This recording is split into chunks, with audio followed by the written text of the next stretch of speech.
In this lecture, we need to discuss TLS, Transport Layer Security, and mobile-ready sites. Let's begin with TLS, or SSL as many people know it, Secure Sockets Layer, though that's actually the older version that's been superseded by TLS. Without getting into too much geeky detail, Transport Layer Security is an encryption system that scrambles data being sent between your web browser and the server. When you connect to your bank or check out a shopping website, usually the connection is a TSL connection, and it certainly should be. You can tell when you have a secure connection a couple of ways. First, here's a non-secure connection. If you look at the URL in the location bar, you'll see that it begins with http://. HTTP means Hypertext Transfer Protocol, the essential communication protocol of the World Wide Web. Now let's look at Google. Google uses TLS for all communications with users.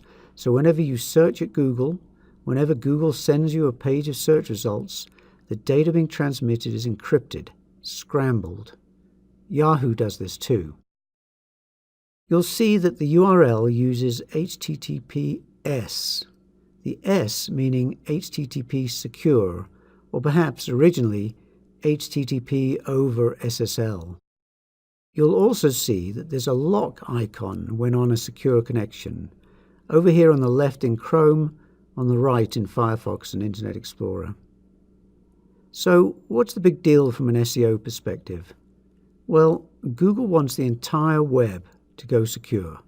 The company believes that all transmissions across the web should use TLS. They should be encrypted. So in 2014, they began encouraging site owners to do this. And one thing they did was to begin giving a small boost in the search ranks to pages that are delivered over TLS. How do you use TLS? All you need to do is install what is most commonly known, ironically, as an SSL certificate, sometimes as an SSL/TLS certificate, and only occasionally as a TLS certificate. You should probably search for SSL certificate. The term SSL is so ingrained that few people understand that the security system is no longer SSL.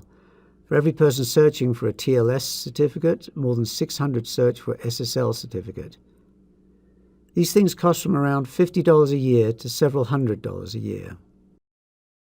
Now, don't rush out and buy one right now. The boost to search results is probably pretty minor. However, the influence of TLS on search results is likely to increase over time. If I were running a major corporation site, I'd be switching over to TLS right away. If your situation is one of watching every penny, I wouldn't worry about it right now. I would think hard about mobile sites though. A huge proportion of searches are now carried out from mobile devices. From laptops and tablets, of course, but more importantly from smartphones. Google looks at searches to figure out what kind of device they're coming from. And if the device is a small mobile device, generally a smartphone, Google will give higher weight to sites that are mobile friendly, sites that will display well on that device. Now, you're probably thinking, well, few people coming to my site are using mobile devices, it's okay, but you're almost certainly wrong. I have a heavy industry client with what many would think of as unsophisticated computer illiterate customers. And yet, early in 2015, 29% of the traffic to their site came from smartphones. Other sites are reporting much higher figures, and the numbers are rapidly increasing. So whatever business you're in, if your site isn't mobile friendly, it will not perform as well as it might for a significant portion of searches. And you're not just worried about Google. Bing began flagging sites as mobile friendly when delivering results to mobile devices, and has begun using mobile friendliness as a ranking criteria in some cases. So, what is mobile friendly? There are 3 ways to make a site mobile friendly. Firstly, there's responsive design. This uses sophisticated HTML to automatically change the layout of a web page depending on what device it's displayed on. This is the most popular method to use these days, the most modern, and the one recommended by Google. The second way is to use dynamic serving, in which you have 2 versions of every web page, and the web server sends out the most appropriate version each time, depending on the device requesting it. Finally, there's separate URLs. In effect, you have two versions of your website with different URLs for each page. Again, the server picks the most appropriate page to send each time. This isn't a course about web development, but these two links can help. The first provides information on the whole mobile issue, while the second provides a testing tool. You can enter a URL and see if the page that comes back is mobile friendly.